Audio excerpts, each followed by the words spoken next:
Добър ден на всички. Добре дошли в виртуалната аудитория. Good morning. Welcome to the virtual auditorium. Just I'm saying this to the interpreter. I'm going to say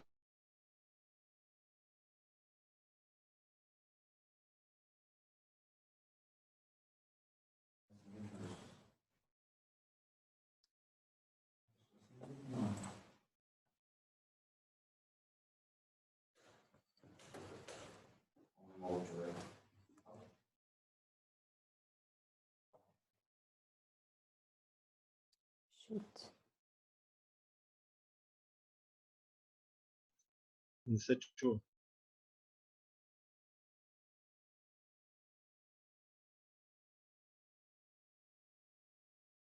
Okay.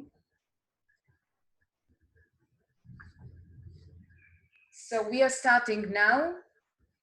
Madam Deputy Prime Minister and Minister of Foreign Affairs, Your Excellencies, dear colleagues, I'm honored to host this meeting organized by the Diplomatic Institute on the occasion of the 750th anniversary of the United Nations Charter and 65 years of Bulgaria's United Nations membership. Mr. Mladenov, thank you very much for accepting our invitation to be our lecturer. You are in Jerusalem, but you are in your capacity as the highest Bulgarian diplomat in the system of the United Nations today. Our meeting is online because of the challenges that we all faced of the COVID-19 crisis. And I'm tempted to say that we at the Diplomatic Institute have turned this challenge into a tool for mastering more and more fully the opportunities that digital technologies offers us.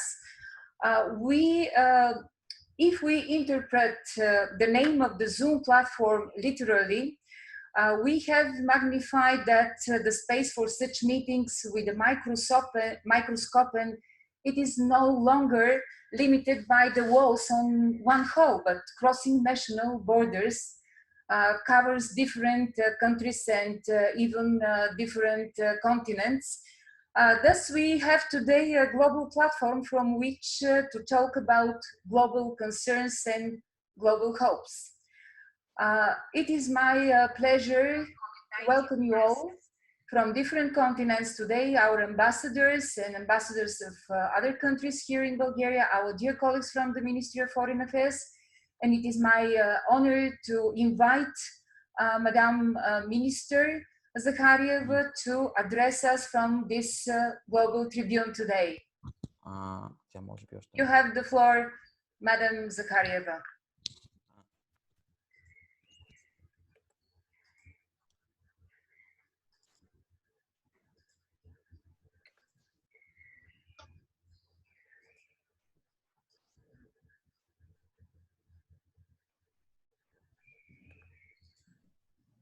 Okay, but we don't have. Okay, I guess just one moment for Madam Zakharieva to start. Yeah. Start again.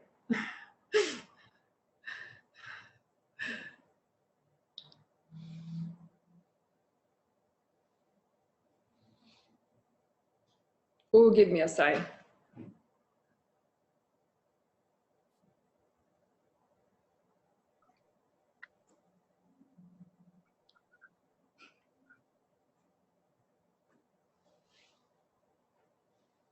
Madam Zakharieva, please.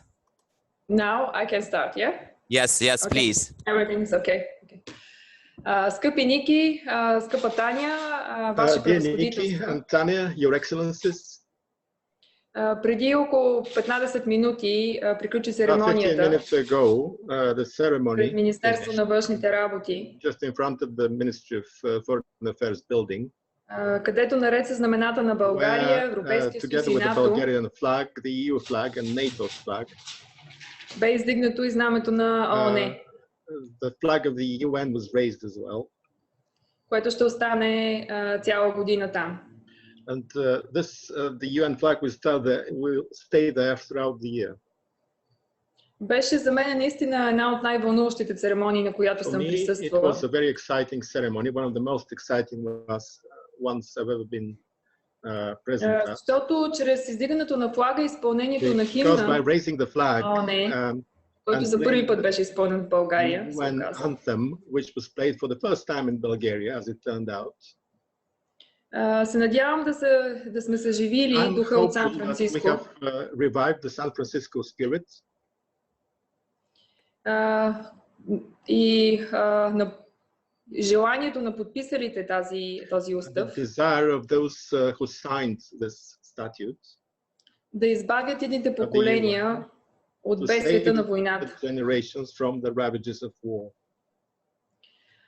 За съжаление не мога да кажа, че светът е постигнал принципите на ООН все още.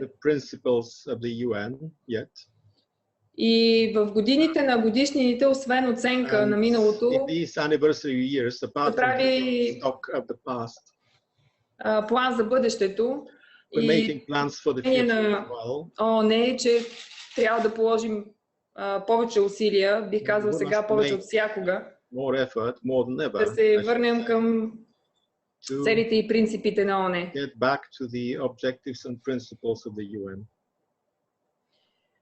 В условията на пандемия като COVID, in the context of tackling a pandemic like COVID, се надявам не само да повтаряме като мото, че се нуждаем повече от всякога от международно сътрудничество, мултилатерализъм и организации като ООН, но наистина да си вземеме пулките и да си научим уроците и да положим усилия да постигнем съгласие по така необходимата реформа на организацията.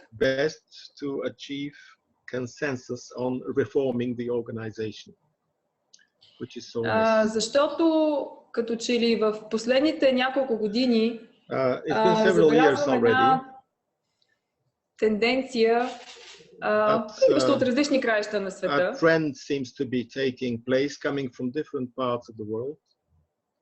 да се създаде усещането в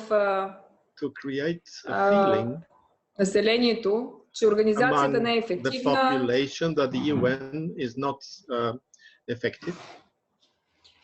че тя е отживелица и че мултилатерализма и такива организации нямат бъдеще. И пак ще се повторя, може би тази криза всяка е и възможност, но тя ще бъде възможно само ако наистина си научим уроците от нея.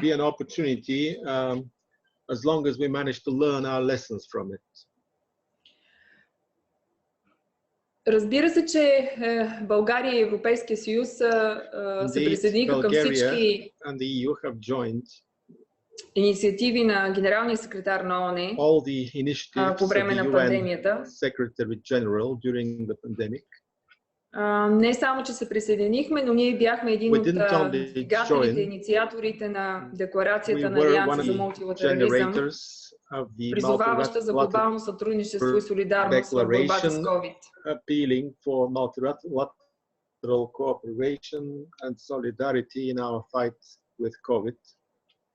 Дори с скромните си възможности, ние успяхме за по-малко от месец да пренастроим цялата си програма, която имаме за развитие хуманитарна помощ.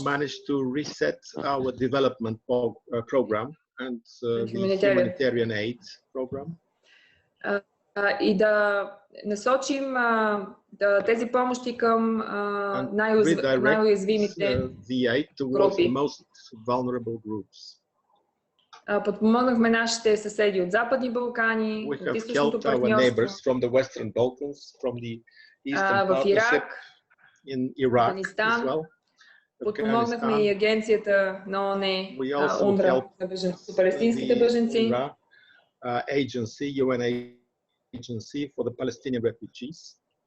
И така нататък. Мисля, че ще пропусна нещо.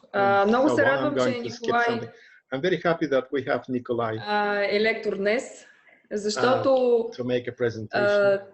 Точно той мисля, че е най-подходящия за това да покаже какво всъщност наистина прави ООН. Той е специален представител на ООН за една от най-продължаващите и трудни за решение кризи. This is a very difficult. The sound was lost. Yeah. It's okay now. It's okay. Should I repeat? Yeah. Please repeat.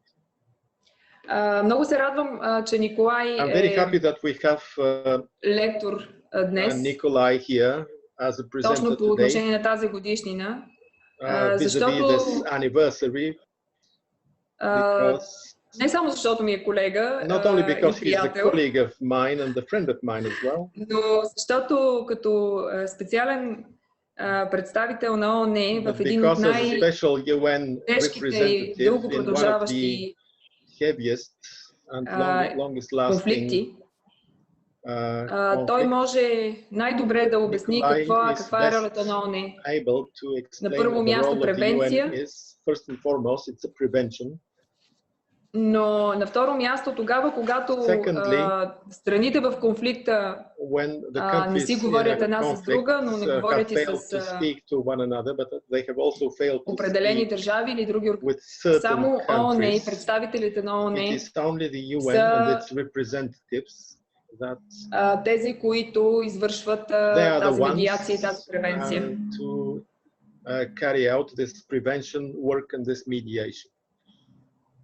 Аз ще приключа до тук, защото искам да остане повече време за дебата. Ще приключа с благодарност към Дипломатически институт, че организира тази видеоконферентна връзка.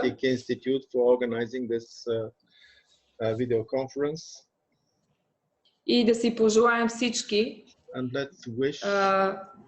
да направим тази организация още по-силна в следващите 75 години.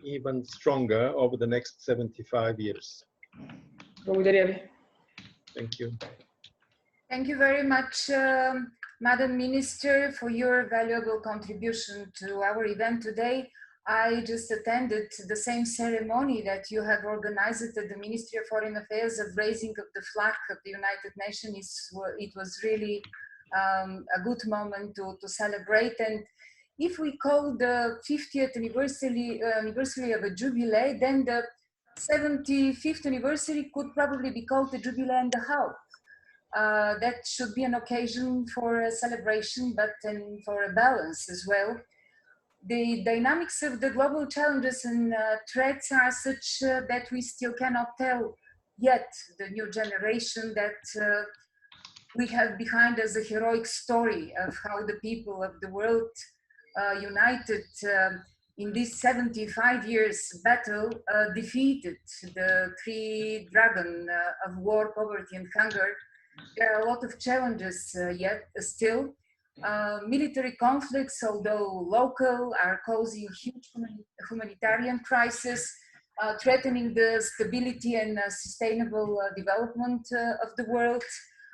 Totalitarian, authoritarian and oligarchic regimes still abuse national selfishness, making it impossible us to face global problems together.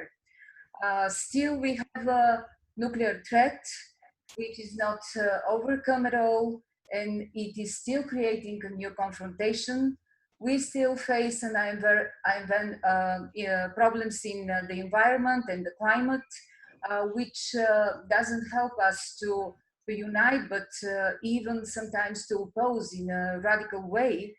And in addition, I would like to mention that there is new threats which are emerging, such as the possibility that modern researchers warn of combining biotechnologies with artificial intelligence and big data technologies to upset the balance between the ideals of freedom and equality. And this, of course, provoke fear of people, fear of and for tomorrow. And the states and international organizations cannot afford to succumb to fear of their citizens. They must master it through targeted and coordinated action and policies. We realize there is still a long way to go before we get closer to the dreams of those who have founded the United Nations 75 years ago. That's why there is a large-scale reform program in the United Nations today. And I would like to mention that in the area of peace and security, one of the key areas of this reform is preventive diplomacy, which is, by the way, the topic of the lecture of our guest today. It is my honor and privilege to invite to our global tribune of the Diplomatic Institute one of the most authentic speakers on the topic of preventive diplomacy today, Mr. Nickolay Mladenov, UN Special Coordinator for the Middle East process and former Bulgarian minister. I would like to thank Minister Zakhariev again to be part of this moment, and I will like very much to say that still Minister Zakhariev is in the forum. Maybe there will be some questions and you could put it in the chat if she is staying here. If not, we are going to present the questions. Now I would like to invite Mr. Mladenov and to say that after his lecture there will be a questions and answer session. All of us are welcome. Mr. Mladenov, you have the floor.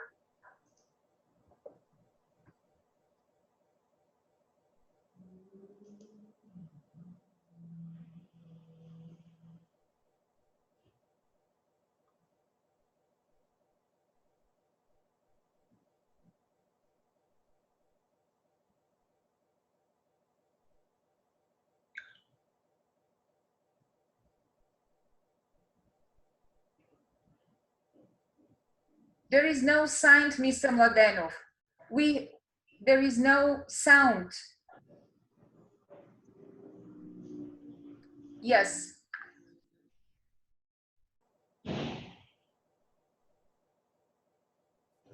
Good, I think now you can hear me.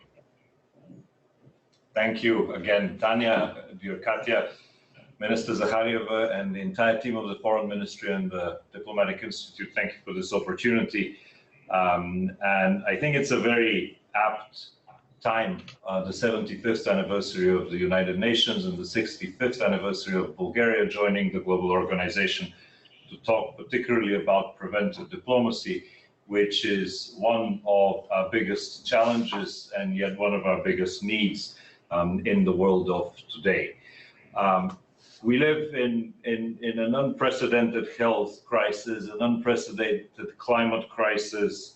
We see the increasing risk of nuclear proliferation.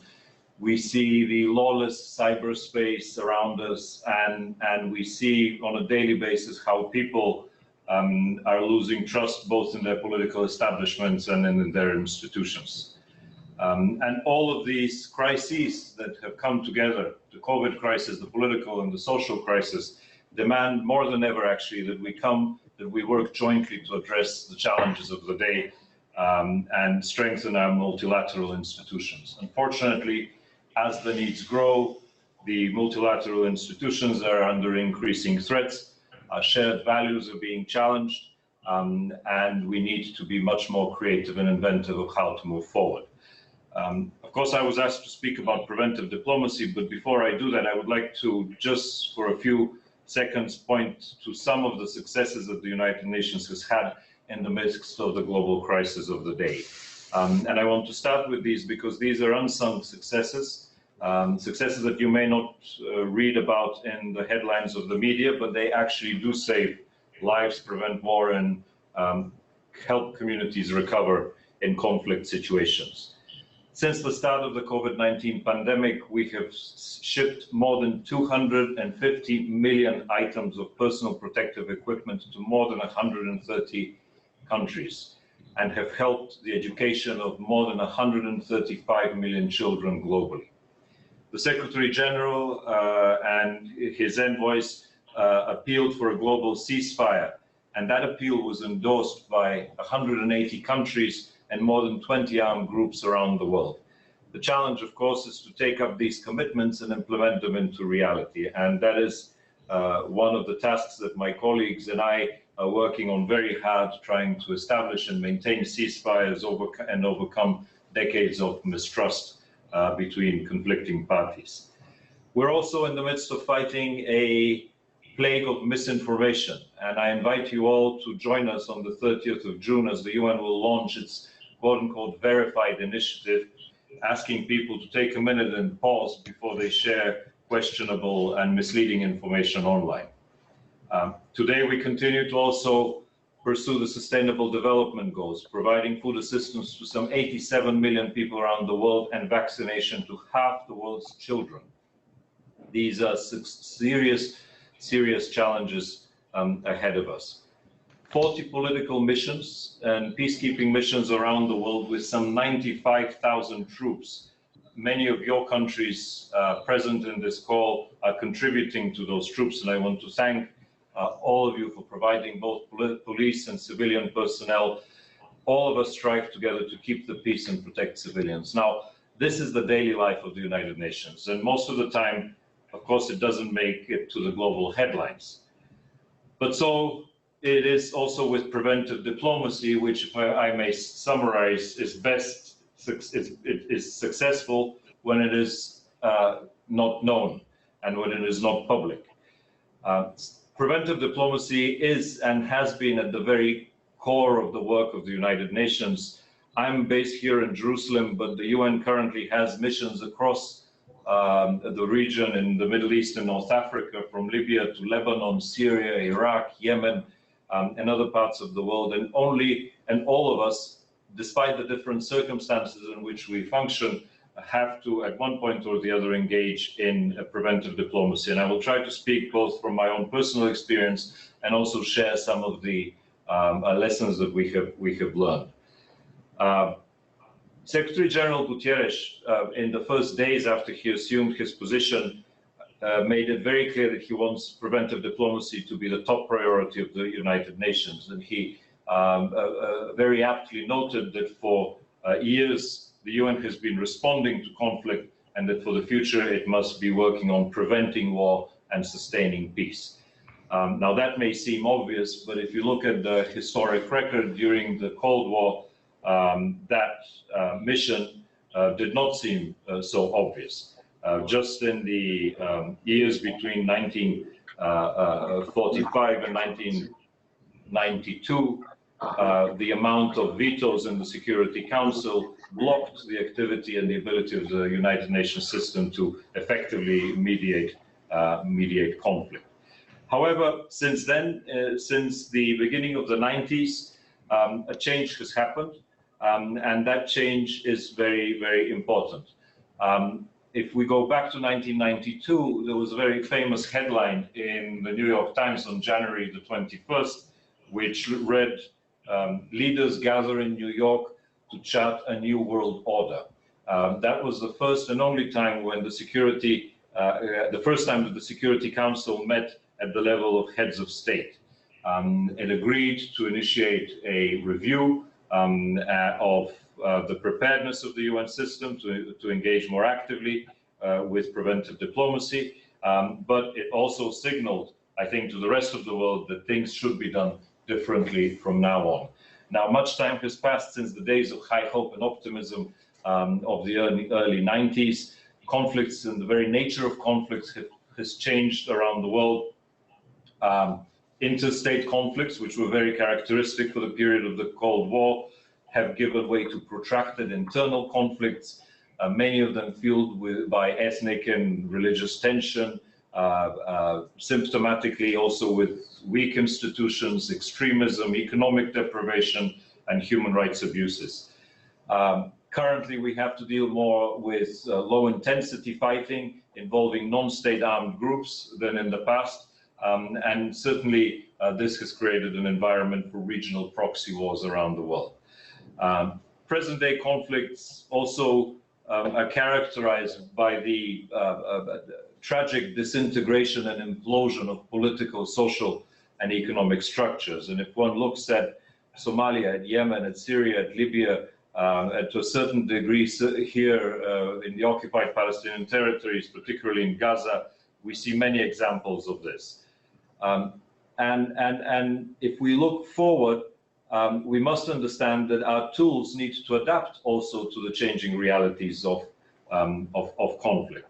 Of course, preventive diplomacy, which remains a very critical part of our work, is also subjected the United Nations to criticism from some. Some of that criticism is valid.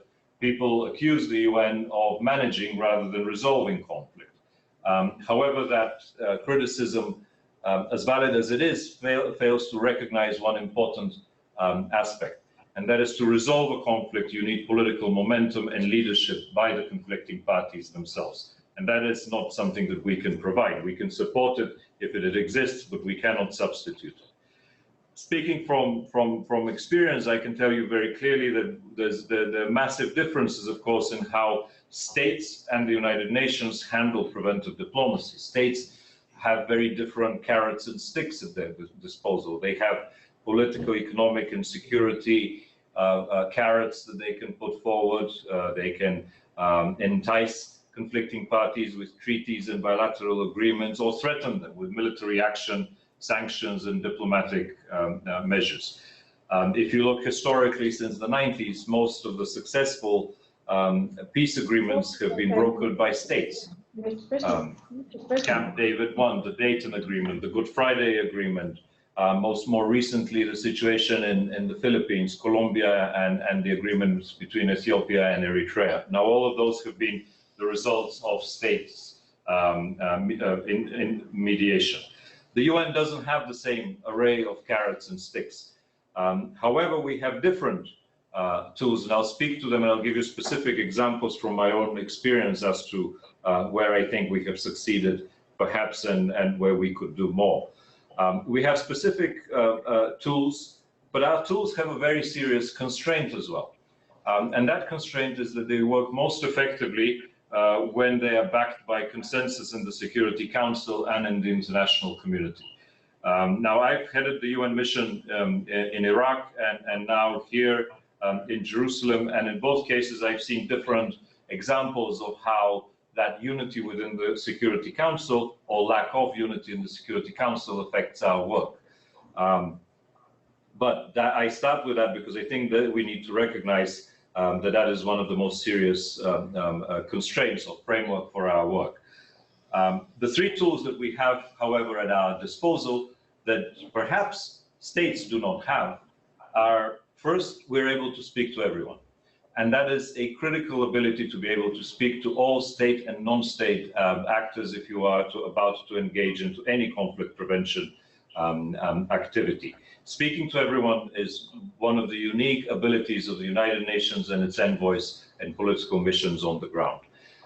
Secondly, we're also very quick and nimble and effective in mobilizing international support, bringing together the vast array of UN agencies, funds, and programs, and mobilizing civil society and donors. Going back a couple of years to the situation in Iraq, after the Daesh takeover of Mosul, the UN was not able only to engage with everyone on the ground in order to create opportunities for humanitarian aid to be provided. It received full support from the Security Council. We received full support from the Security Council for our work, but we were able to also very quickly and effectively mobilize massive international resources in a reconstruction fund that assisted the Iraqi government and people in dealing with the aftermath of the destruction caused by Daesh. And the third tool that we have is that we are present. We are present on the ground, and we have logistical capabilities that perhaps many, if not all, of the envoys of national member states do not always have. We are present on the ground, we're supported by professional staff, and we're able to effectively maintain long, high maintenance, if I can call them that, diplomatic initiatives and relationships with everyone. To illustrate how these tools can be used for preventive diplomacy. I will very briefly also describe perhaps our most recent initiative, not the only initiative that we've had, but perhaps our most recent initiative here in relation to the conflict between Israel and Palestine, and that relates particularly to the prevention of the outbreak of war in the Gaza Strip. When I arrived in this mission in 2015, Gaza was already in a state of deep crisis. Closures by Israel, it was under the control of Hamas, it had an economic paralysis, massive poverty, unemployment rates ranging to official unemployment rates ranging to about 50% of the population. And all of this was exacerbated dramatically by the hostilities in 2014 and the destruction. Yet at that time, Gaza was, from the perspective of a couple of years later, relatively stable, allowing the United Nations and its partners to intervene and to support a reconstruction effort. Now, sometime at the end of 2017 and early 2018, that situation started to change and deteriorate rapidly. Very quickly, all of our indicators about Gaza were flashing red. The Palestinian Authority stopped paying for electricity and cut the salaries of its employees in Gaza in an effort to pressure Hamas. The result of that was a rapidly deteriorating humanitarian crisis, people living with 3 hours of electricity per day, hospitals unable to function, cash drained from the economy, and generally we were looking at the very real prospect of an economic meltdown. Soon after that, in about March of 2018, a second indicator started flashing red as violent protests and incidents started occurring at the fence. The Palestinian people went out to protest at the fence with Israel after the US decision to move its embassy to Jerusalem. This created opportunities for escalation. Rockets were being fired from Gaza towards Israel, retaliatory airstrikes from Israel into Gaza. And in the first day of these protests, I think we had about over 60 people killed on the Gaza side, which was very, very tragic. And that meant that we needed to urgently intervene. Last but not least, we looked at the political prospects of reconciliation between the main Palestinian factions, and that prospect was not going anywhere. So in summary, our security, our political and our social indicators were all flashing red. In May of 2018, my team and I engaged very closely with Egypt in a joint effort to calm the situation in Gaza. That effort was focused on 2 phases. The first phase was to restore a stable ceasefire while fast-tracking a package of projects that would support the economic situation in Gaza and provide relief to the most vulnerable. We were able to quickly, with the support of the state of Qatar, provide fuel for the power station, so electricity went up from about 3 hours per day to about 18 hours per day. With the support of many donors, including from Europe and elsewhere, Switzerland, Norway, the United Kingdom, Kuwait and others, we were able to create over 15,000 temporary employment opportunities and jobs in Gaza to alleviate, again, the suffering of people. So the results were quite quick. The second stage of our program was focused on addressing the longer-term issues that are important for all sides, and this includes the governance, the reconciliation problem between the Palestinian factions, creating more sustainable jobs on the ground, and of course addressing the question of the missing persons and Israeli civilians in Gaza. Our strategy utilized effectively the 3 components that I spoke of earlier. One, we were able to speak to all parties, both on the ground and in the region. Secondly, we were able to quickly mobilize financial support from the international community. And thirdly, we were quick to implement projects on the ground through the UN agencies. Now, this effort did succeed in preventing a war in Gaza.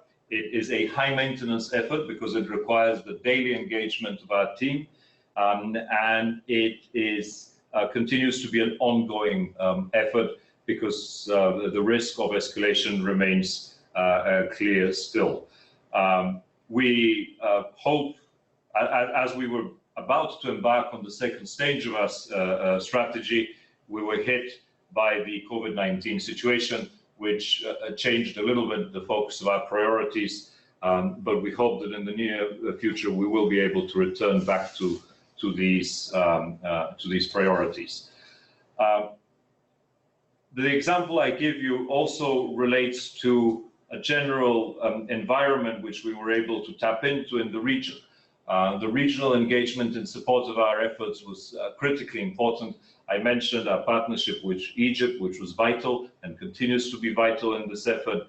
But we also looked at the hotspots of the region and how the situation around the Middle East would be negatively affected by another explosion here in the Gaza Strip, and that is why we needed to really work very well with all parties around the Middle East. Now, you know, there are many different examples one can speak of while we talk about preventive diplomacy. I can give you very specific examples as well from previous engagements in Iraq and from continuing engagements in the region that we have, particularly our colleagues in Yemen, who have made some very important achievements over the past year and months, both in providing humanitarian assistance to the people, but also in supporting and brokering effective ceasefires. I say this because despite our own particular circumstances, wherever they vary in the conflict area that we work on, the challenges are pretty much the same. And they relate to what I started with in the beginning. We need the full support of the Security Council and the international community to be effective. We need to be able to engage with all parties on the ground in order to succeed. And we certainly need to be able to coordinate better within the UN system. Now, the United Nations and Secretary General Guterres has joined, has focused on exactly how to enable political envoys and missions on the ground to do that. And the example that I gave you is perhaps one of the successes that we can point to. Maintaining the strong connection between all of these elements of our strategy is extremely important as we move forward.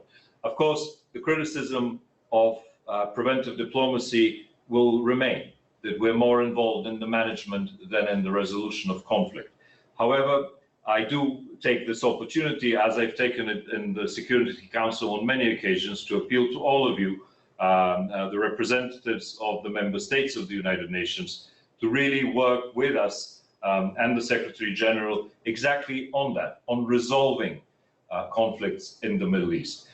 Because managing and continuing to provide short-term and interim solutions may provide support for people on the ground and may give us some breathing space, but it doesn't really resolve the very fundamental drivers of conflict that we have throughout the region and more globally. We do need a concerted international effort to resolve the crisis, and I say this from the position here in Jerusalem of one of the most protracted and long-standing crises in the region between the Israelis and the Palestinians. Resolving this one, particularly on the basis of two states, is extremely important for the stability of the rest of the region and will allow us to focus more intensely on the rest of the priorities throughout the Middle East, and obviously would also open up opportunities for cooperation that currently don't exist. Thank you very much again, Tanya, and Minister Zakharieva, for the opportunity, and I'll be happy to take any questions from the audience, from the global audience that you have collected in this call. Thank you. Thank you very much, Mr. Mladenov. As we announced, our participants could put their questions in the chat, but it's not necessary to do that. So I see that there are no written questions in the chat, but I see one of them. Maybe we'll start with this way, just having the questions in the chat. And then if some of the participants would like to raise and just to give a sign that they would like to comment or to have some questions to Mr. Mladenov. So Mr. Mladenov, we have one question so far. Given that the organization is the sum of the collective will of its member states, how do you assess the quality of leadership and its willingness to abide by international law as a prerequisite for effective preventive diplomacy? This is the first question. Unfortunately, there is just a number. I don't know the name who is behind this number. And I'd like very much to present yourselves. Yeah, I see. Could you switch on your microphone just to know? You are from which embassy?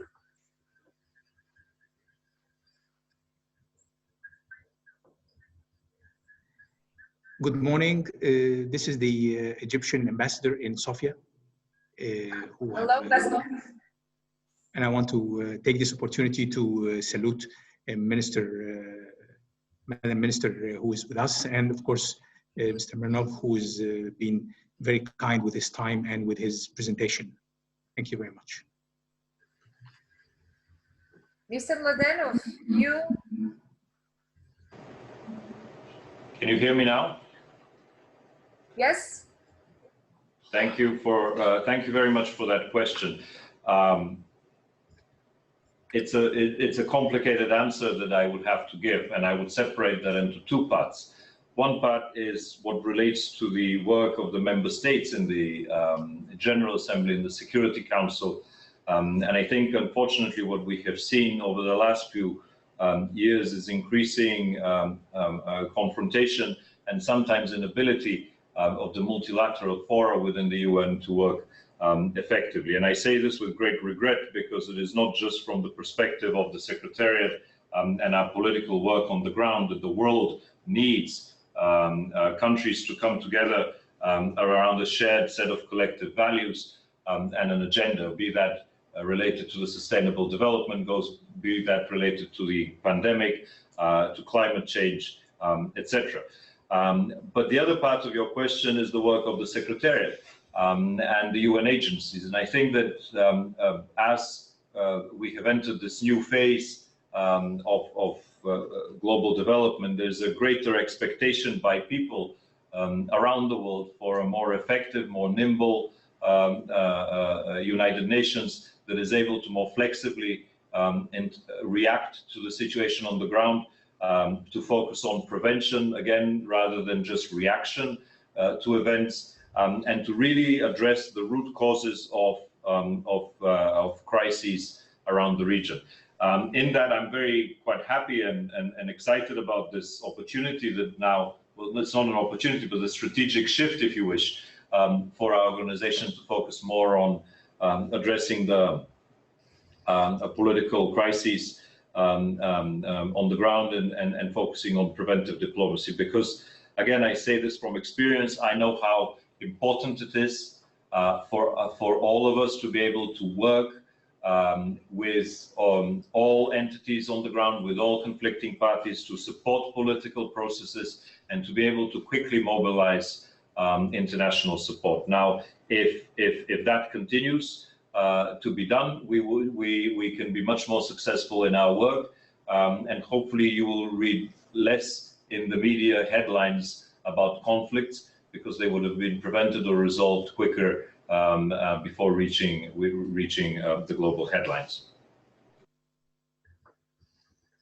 Thank you, Mr. Mladenov. So we have already questions a lot from the chat in Facebook. I'm going to proceed with them. And I would like to give a chance to Ambassador of Swiss, Mrs. Cohen, to switch on the microphone and to raise the question. Yes, you have the floor. Thank you very much for organizing this online meeting at this very important occasion. Thank you for your respective presentations. As the Ambassador of Switzerland to Bulgaria, Of course, I would like to underline how proud and honored Switzerland is, and Geneva especially, to be host of like 41 international organizations, of course UN organizations and agencies and others, more than 750 NGOs too, and 179 permanent missions.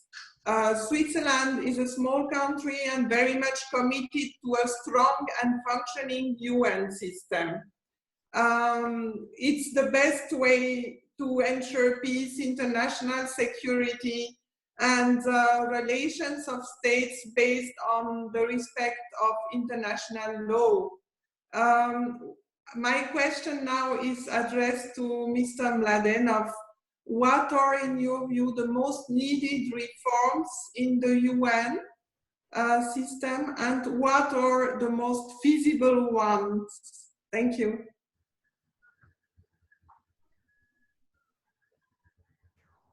Mr. Mladenov. Thank you very much, Ambassador. And I want to thank Switzerland not only for hosting the UN in Geneva, but also for the tremendous support which you provide to the entire system. We're talking today about preventive diplomacy, but in a lot of the activities of your own foreign ministry, you have supported training opportunities and meeting opportunities for many of my colleagues in relation to exactly this preventive diplomacy. And I think that work is really, really valued. You're also one of the most important and flexible funders of our programs on the ground, which we appreciate very, very highly. When you talk about reforms, I think it's important to start with the reform that has already started taking place since the beginning of this year in the Secretariat of the United Nations, and that reform focuses particularly on streamlining the work of the Secretariat, making it much more nimble is a word that we use often these days because it is quite required in streamlining both the peace and security agenda and structure within the United Nations, but also the development assistance, the pillar of our work, which is under reform. I think both of these initiatives will provide for the Secretariat and for the entire family of UN agencies, funds and programs the ability to be much more quick in responding to crises on the ground and much more effective in the interventions that we undertake. From my own personal experience, again, as a special representative on the ground, I need to be able to see how quickly I can mobilize assistance, donors, and political support. And these reforms that are now taking place throughout the UN system provide that incentive. Now, certainly, the entire global network of multilateral institutions needs to be much more reinvigorated, so to say, in these times. And I fear that what I said in the beginning is, again, very valid. We need to see more unity in the Security Council, more unity within the General Assembly and throughout the interstate bodies of the United Nations around a set of joint priorities, be that at a global level, related to the COVID-19 pandemic, to climate change, to cybersecurity, to the massive challenge of gender equality globally, or be those two related to specific challenges and specific situations on the ground here in the Middle East or elsewhere.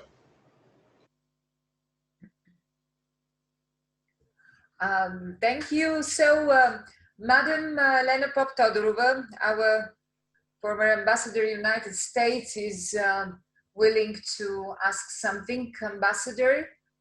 Yes, thank you. I raised a hand as the other option is.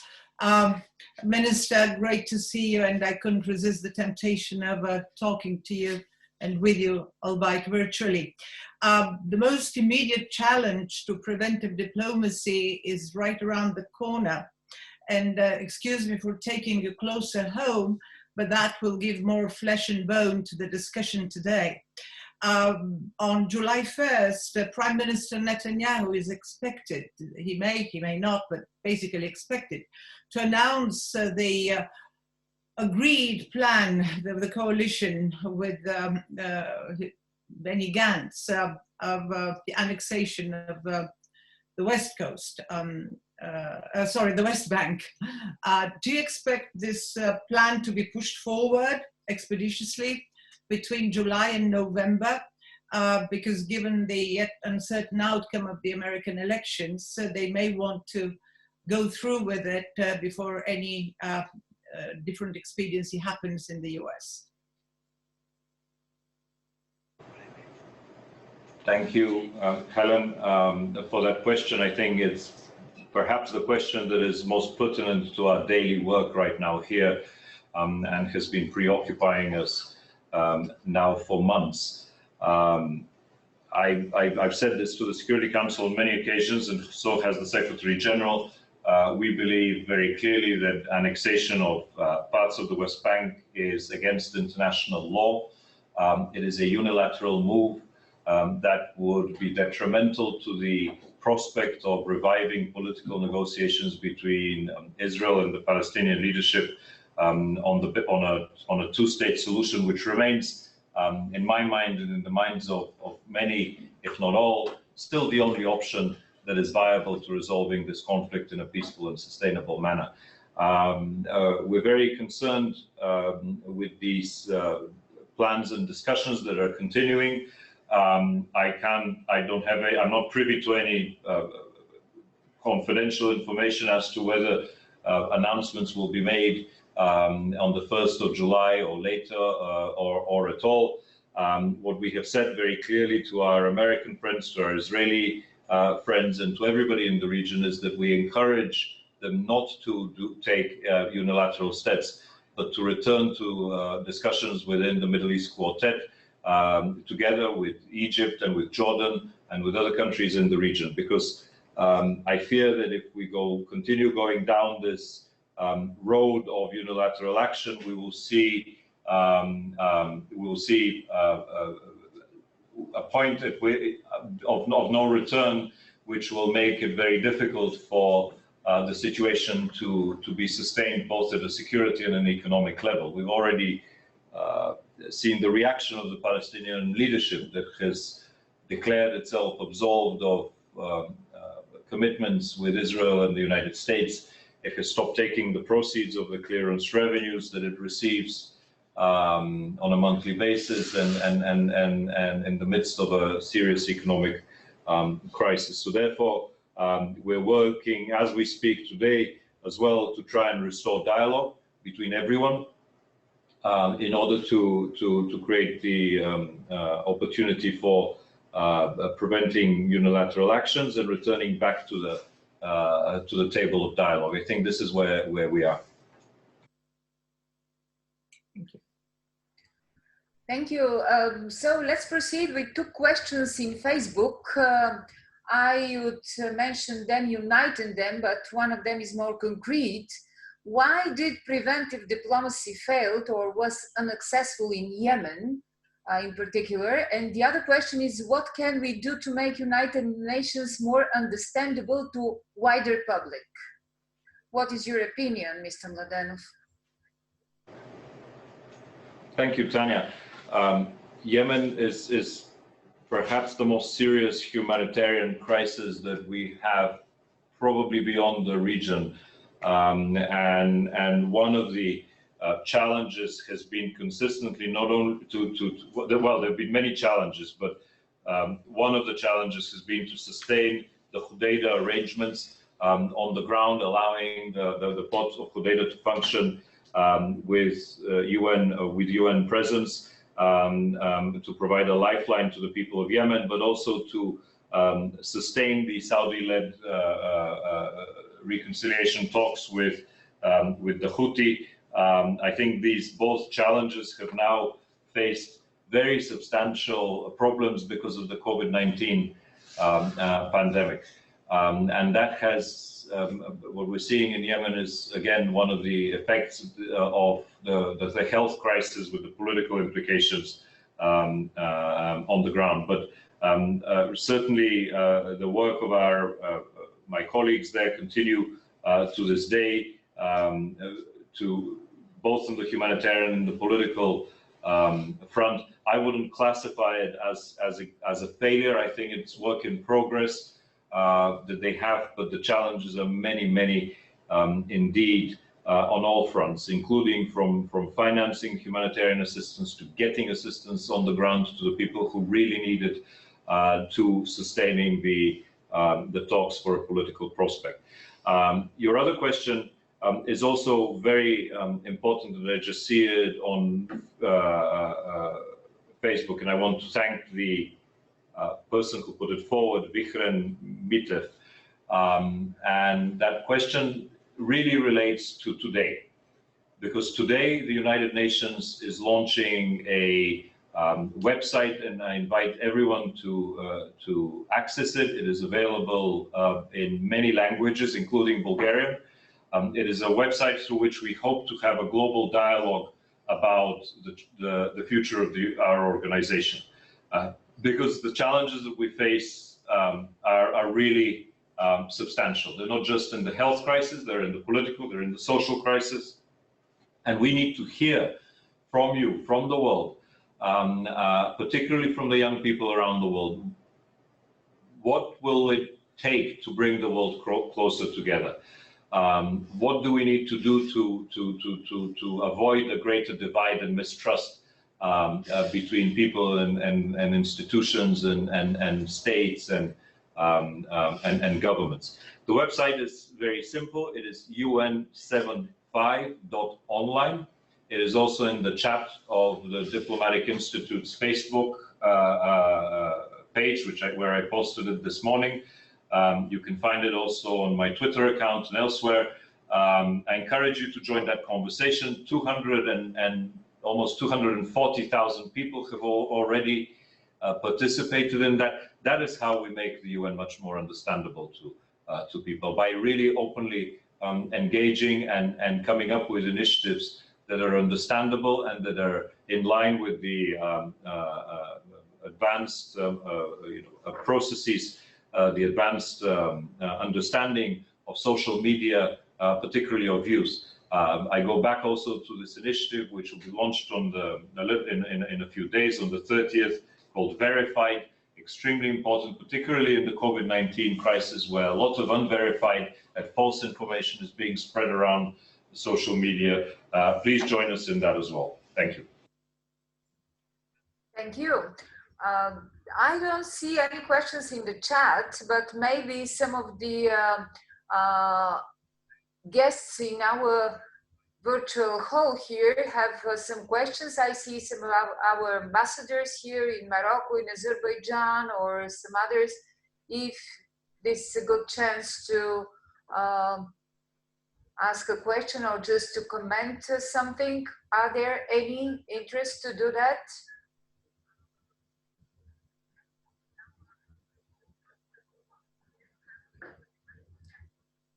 Yes, if I may. Yes, please.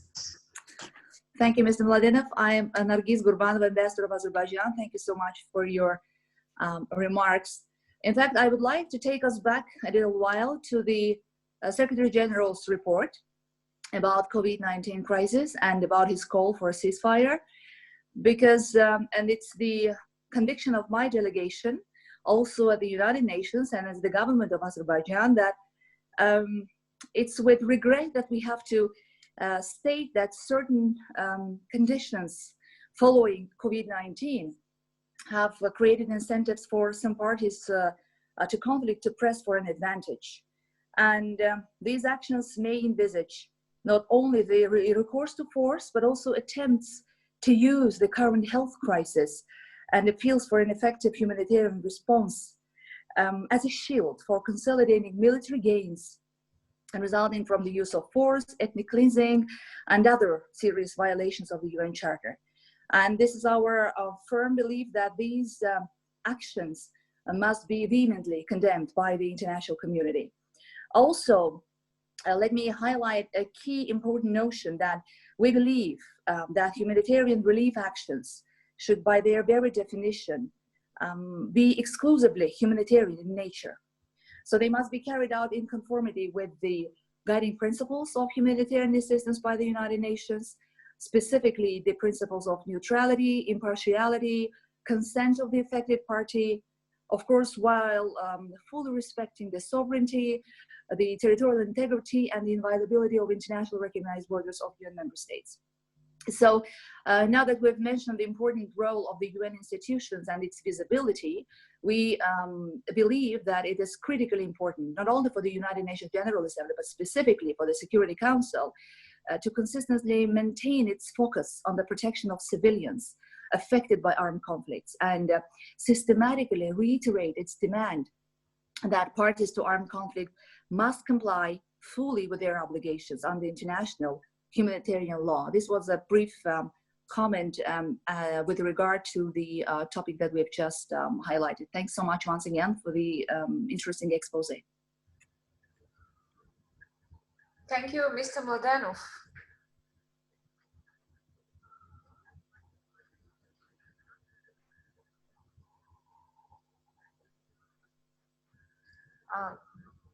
Sorry, we can't hear you. Can you hear me now? Yes. Thank you. Thank you for those comments, Ambassador. And I'm afraid we didn't have enough time to speak today about the call for a global ceasefire by the Secretary General, which was reiterated by myself and my colleagues, particularly in the Middle East, because we feel we face specific challenges here. I briefly mentioned that that call has been supported and endorsed by religious leaders and conflicting parties around the world. What I failed to get into the details of is the challenge of implementing that call. And I think it is very important for us as we go forward not to lose sight of the need to sustain the ceasefires globally that have been arranged in various conflict areas and to move forward into consolidating them.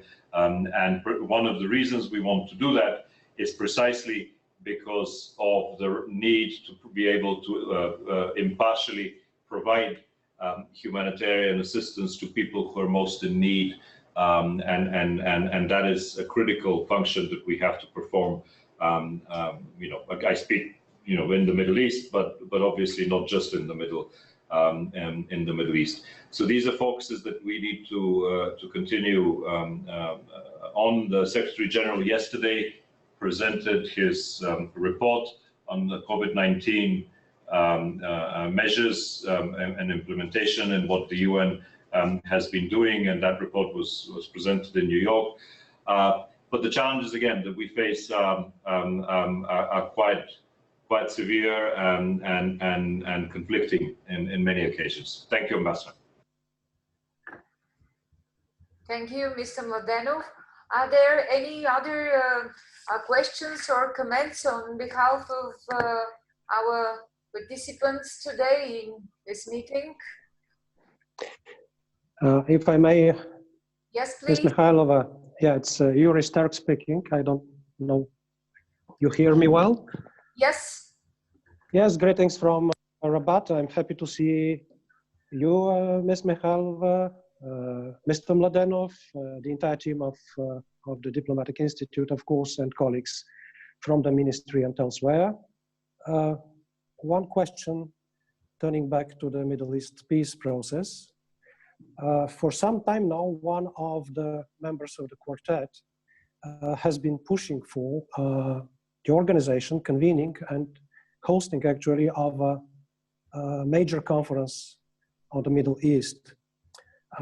My question would be, how would Mr. Mladenov see the relevance of this idea and its timeliness at this moment, or otherwise?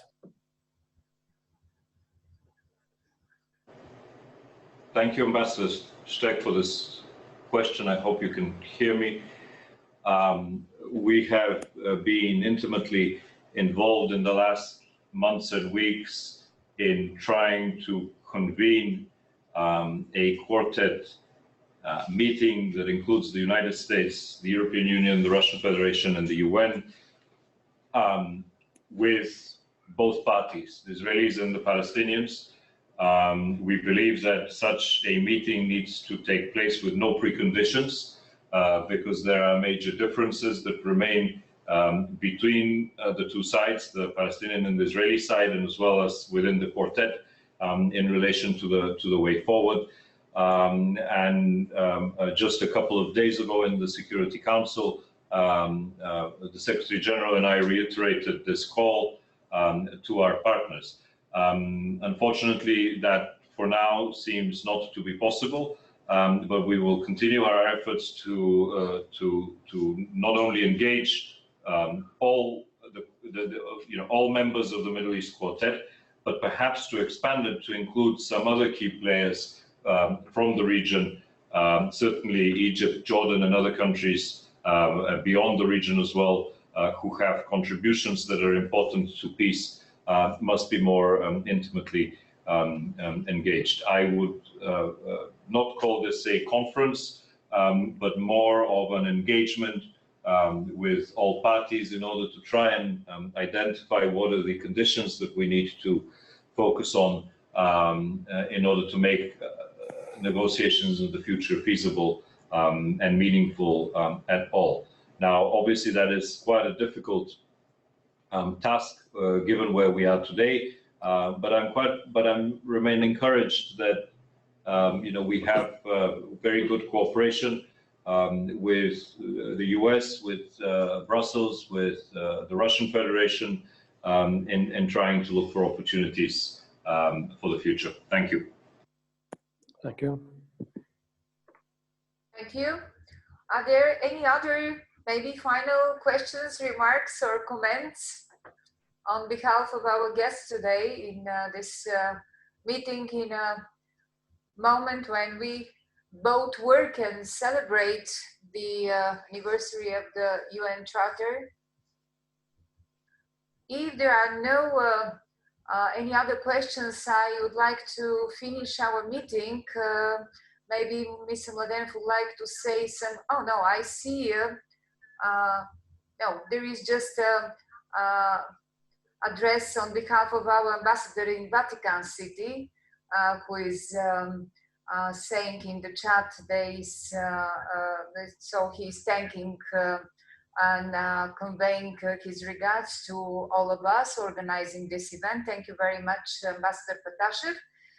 So exhausting the time and not for sure the topics of the day, concerning especially the diplomacy and the world, we are about to finish, but I would like to ask Ambassador Mladenov just for final words. Thank you very much, Tanya. I just want to thank the Bulgarian Diplomatic Institute for organizing this event and for all who have participated in it. I'm sorry we couldn't meet live and in person in Sofia, but hopefully we will do that soon enough. And I want to thank to all ambassadors of member states who have participated in this discussion. I see your colleagues very often in New York or here on the ground and in the region, but it is good to also see you in my home country. And last but not least, let me thank all the representatives of Bulgaria around the world who have joined us. You're doing an excellent job. Thank you for representing our country in such a dignified manner, and I look forward to providing you with any information that you may require for our work here in the future. So Tanya, Katya, Minister Zakharieva, thank you very much for this. Thank you so much. And at the very end, I would like to thank my colleagues at the Diplomatic Institute who were responsible for the technical support in organizing this event. We had an idea in the very beginning of the idea to have Mr. Mladenov present here in Bulgaria in person, but next time. Thank you very much to all of you. I would say that because of despite of all of the problems that we have nowadays, the world would be worse without the United Nations. And so let's work on the better of the future. Thank you very much in our global auditorium today. And just came to my mind that it would be a series of such a global discussions. Thank you, all the best to you, have a nice day, and see you soon, probably again in this very important platform, Zoom platform, together with us. Thank you once again to Mr. Mladenov for being with us and being so ready to respond to all of your questions. Thank you, and see you soon again. Thank you, bye-bye. Bye.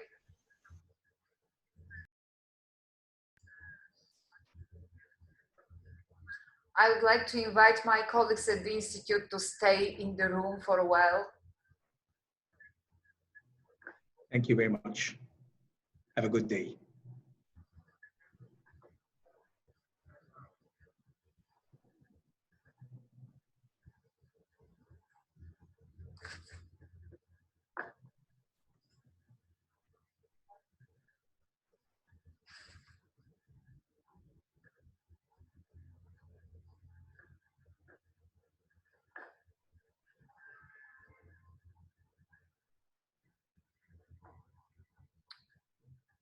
Може и да не се записва вече.